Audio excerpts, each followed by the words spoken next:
I welcome all the students of BSc 6th semester A division students for this online class. Today we shall discuss with the Raman spectroscopy. So in the last class that we have discussed rotational spectra as well as the vibrational spectra, which is also called as IR spectra. These two spectras, that is IR spectra and Raman spectra, they are very important to determine the compounds or elements present in the molecule as well as the structure of the compound. The IR spectra, the molecules which are active in the IR, they are inactive in the Raman, and the molecules which are active in the Raman, they are inactive in the IR spectroscopy. So IR spectra is obtained only for polar molecules, that means which have a permanent dipole moment. And some molecules have not a permanent dipole moment, such as the homonuclear atoms, that is hydrogen gas, nitrogen gas, oxygen gas. They are called as non-polar molecules. So for these non-polar molecules, there is no permanent dipole moment, hence they will not exhibit the IR spectra. Whereas these non-polar molecules as well as linear molecules exhibit Raman spectra, because in IR spectroscopy the interaction of electromagnetic radiation changes the permanent dipole moment. The change in the permanent dipole moment causes the vibrational spectra or IR spectra, whereas the change in the polarizability of the molecule that leads to Raman spectroscopy. So therefore, these two spectra are very important for the study of structural behavior of this molecule. So today we shall discuss what is this Raman spectra, how the Raman spectra is obtained with the help of interaction of electromagnetic radiation. So as you know, the whenever the sunlight passes through the atmosphere contains number of molecules. So some part of the energy is absorbed by these molecules of the atmosphere. Then they are re-radiated in all direction. So that means this we call it as scattering of light. There are two types of scattering of light. That is, one is called as coherent, another is called as incoherent scattering. So coherent scattering means whenever the light is incident on a molecule, then it gets scattered.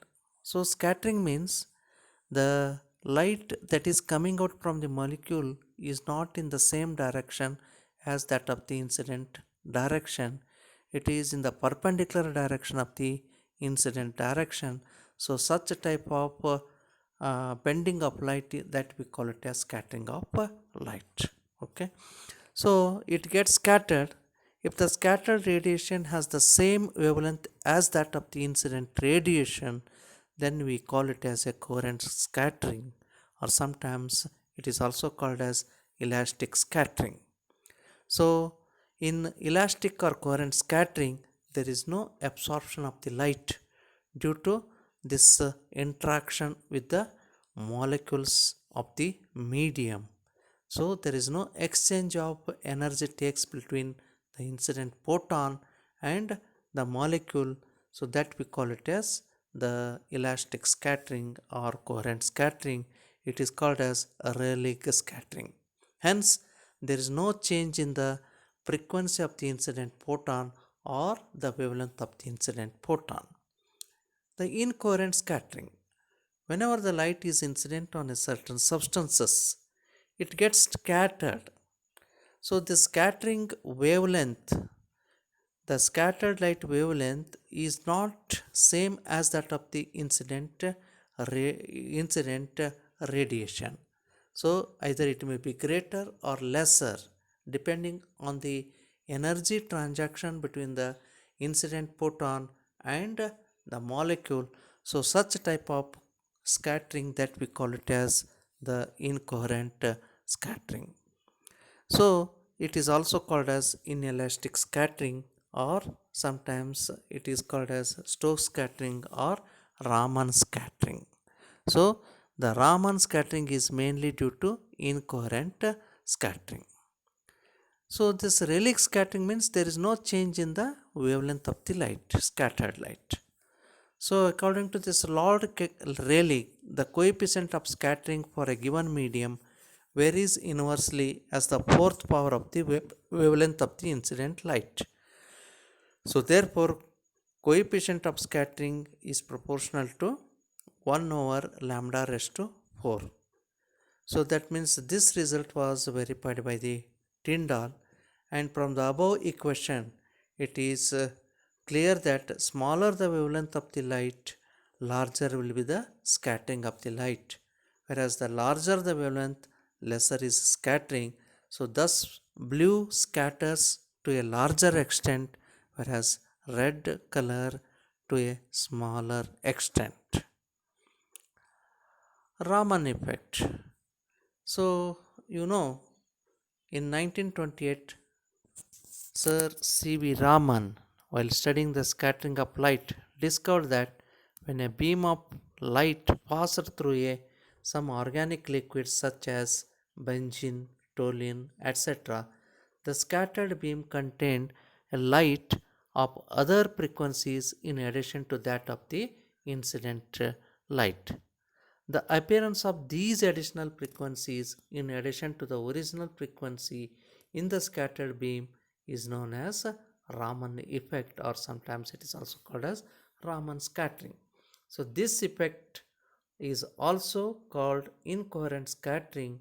It is considered to be the optical analog of the Compton effect. The new frequency spectral lines are known as Raman lines. So that means that you are observing the lines on both the sides of the original frequency or original wavelength. The lines which have the greater wavelength than that of the incident photon wavelength, that lines are called as Stokes lines, and the lines corresponding to the wavelength less than that of the incident light wavelength, so they are called as anti-Stokes lines. The Raman lines, these are called as Raman lines, and it is found that Stokes lines are always more intense than the anti-Stokes lines. The intensity of the anti-Stokes lines increases with the increase in the temperature, and while that of the Stokes lines will not change their intensity with the increase of the temperature. And the Raman lines are strongly polarized. The Raman effect is not same as Rayleigh scattering and fluorescence. The change in the frequency, that is the change in the frequency of that Raman line and the original line, is known as Raman shift, and this shift is different for different substances producing scattering and independent of frequency of incident light. So if nu naught is the frequency of incident light and nu s is that of the scattered light, then the Raman shift delta nu, that is equal to nu naught difference nu s. The Raman shift does not depends upon the frequency of the incident light, but it depends upon the nature of the scattering substance. So thus Raman shift is characteristics of the scattering substance. For Stokes lines, delta nu is positive. For anti-Stokes lines, the delta nu is negative. So Raman shift delta nu generally appears in the region of 100 centimeter raised to minus 1 to 3000 centimeter raised to minus 1, which falls in the far and infrared region of the spectrum, electromagnetic spectrum. The characteristics of Raman lines are: the Raman lines are symmetrically placed frequencies on both the side of the incident line. The lines on lower frequency, they are on the lower frequency side are called as Stokes lines, while those on the higher frequency side are called as anti-Stokes lines. Stokes lines are always more intense than the anti-Stokes lines. The frequency difference between the modified and the parent spectral lines represents the frequency of the corresponding polarized absorption line. Most of the observed Raman lines are strongly polarized. So, we shall discuss the experimental arrangement for the study of Raman effect. The apparatus used for the study of Raman effect is shown in the figure. So, this figure consists of a glass tube AB, which is of 1 to 2 centimeters in diameter and 10 to 15 centimeters in length, which contains a pure experimental free from dust and air bubble liquid such as benzene or toluene. So one end of this glass tube is drawn out into the shape of the horn H and coated with the black color on the outside, and this is provide a good background for the photographic camera. It is known as Raman tube. The other end of the glass tube is closed with a optically plane glass plate which forms the window W. Here it is.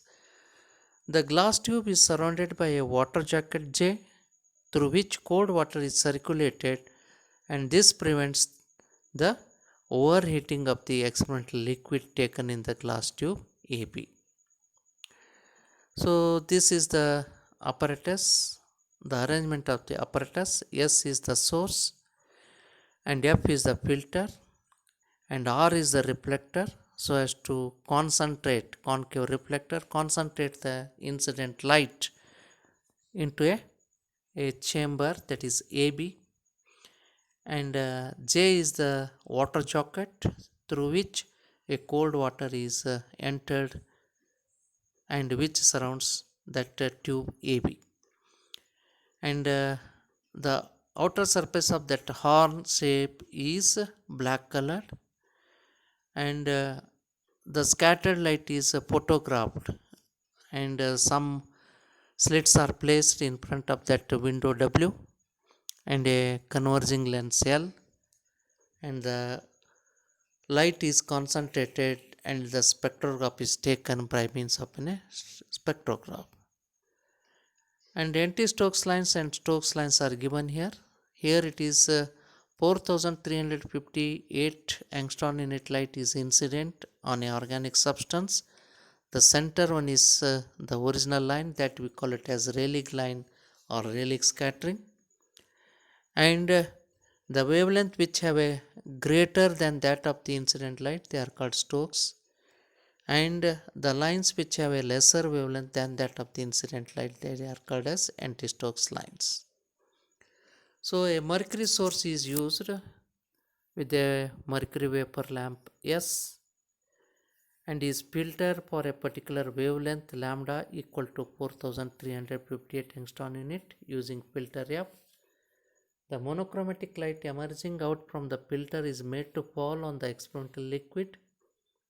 The intensity of illumination is enhanced using semi-cylindrical aluminum reflector R. The scattered light emerging out of W, that is window W, is condensed onto the slit of the spectrograph using the condensed lens L. The spectrum containing a spectroscope in a direction perpendicular to that of the incident light. The Raman lines constituting the spectrum of scattered light are photographed using a suitable camera as shown in the figure 2. On developing the photographic plate, the Raman lines are shown, which are also shown in the figure. The spectrum containing the original wavelength in addition to the some lines on the longer wavelength side and shorter wavelength side were observed. These lines are called as Raman lines and the spectrum is called as Raman spectrum. So what are the observations made from this experiment? In the spectrum of the scattered light examined by the means of spectroscope, a number of new lines on both the sides of the main line are observed or present. The lines corresponding to wavelength greater than that of the incident frequency, so that we call it as incident wavelength, so that we call it as Stokes lines. The lines corresponding to wavelength less than that of the incident light are called as anti-Stokes lines. They are collectively called Raman lines. It is found that the Stokes lines are always more intense than that of the anti-Stokes lines. The intensity of the anti-Stokes lines are found to increase with the increase in the temperature, while that of the Stokes lines remain unchanged. Raman lines are also found to be strongly polarized. Raman effect is not same as that of the Rayleigh scattering and fluorescence. So, we shall discuss the quantum mechanical theory of the Raman effect. For example, a quantum of radiation h nu x of incident light collide with a molecule. If it is scattered without any energy loss, then the scattered light will have the same frequency as that of the incident light. This phenomenon is called as Rayleigh scattering. The incident radiation transfers a part of its energy to one of the vibrational or rotational energy states of the molecule in the form of quanta h nu m. Then the scattered light have slightly lower frequency, so that means nu ex minus nu m. So the nu m is the frequency equivalent to energy difference between the two vibrational or rotational states of the molecule. It may also happen that the molecule is in excited vibrational or rotational state and the scattered light may take up some of the excited energy in the form of quanta, that is h nu m. Thus, three Raman lines are observed in the spectrum of the scattered light. One line at the frequency of the incident light, that is nu ex, corresponding to the Rayleigh scattering, and the two lines at different frequencies that than the incident light. One of these two lines will be at a lower frequency, that is nu x minus nu m, than the incident light. This line at a lower frequency is referred as Stokes line in honor to C.J. Stokes. Other line will be at higher frequency, that is nu ex plus nu m, than the incident light, called anti-Stokes line. Thus, an incident quantum of radiation may suffer an inelastic collision and deflected photons have a higher or lower energy than that of the incident photons, giving rise to Raman scattering, or may suffer elastic collision or scattered unchanged, leading to Rayleigh scattering. And frequency of light undergoing Raman effect, that is nu is equal to nu x plus or minus nu m. So hence scattered radiation may be classified as nu is equal to nu x, that is change in the frequency, that is equal to 0, nu that is equal to nu ex minus nu m. So delta nu is less than 0, that is Stokes line. Nu that is equal to nu x plus nu m. So delta nu is greater than 0, that corresponds to anti-Stokes line. The latter two are referred as Raman scattering. So that means here the elastic scattering and inelastic scattering is shown diagrammatically. So V is equal to 0, 1 and are the vibrational state of the molecule.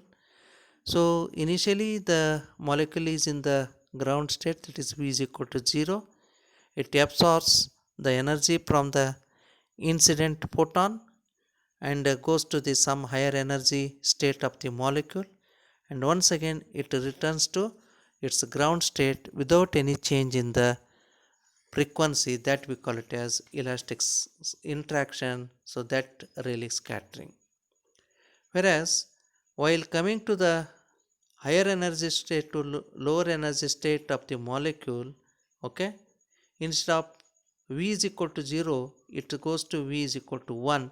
So that energy difference nu m, okay, so that is absorbed by the this molecule, okay. So that is the that we call it as the Stokes line, that is nu minus nu x is less than 0. So that we call it as Stokes line. So that is delta nu is less than 0. And here delta nu is greater than 0. Initially it is in the higher energy state. So by the interaction of the incident photon, it goes to higher energy state and comes to the ground state. So that energy difference, so that is gained by the incident photon, hence its frequency increases, wavelength decreases. Here delta nu is always greater than 0. So this third figure that corresponds to anti-Stokes line. The probability of molecule being in the first excited state is always lower as compared to its being in the ground state. Thus, the intensity of Stokes lines is always greater than that of the anti-Stokes lines, while that of the Rayleigh lines is much stronger than that of the Stokes lines. So, with this, we shall conclude the Raman spectra and what are the types of scattering, that is elastic scattering and inelastic scattering, and the quantum explanation of the Raman spectroscopy. Okay, in the next class we will start with this classical theory of Raman effect, and also what is the effect of rotation of a molecule on Raman spectra, and what is the effect of vibration of atoms of a molecule on the Raman spectra, and some problems on this applications and problems of this Raman spectra that we shall discuss in the next class.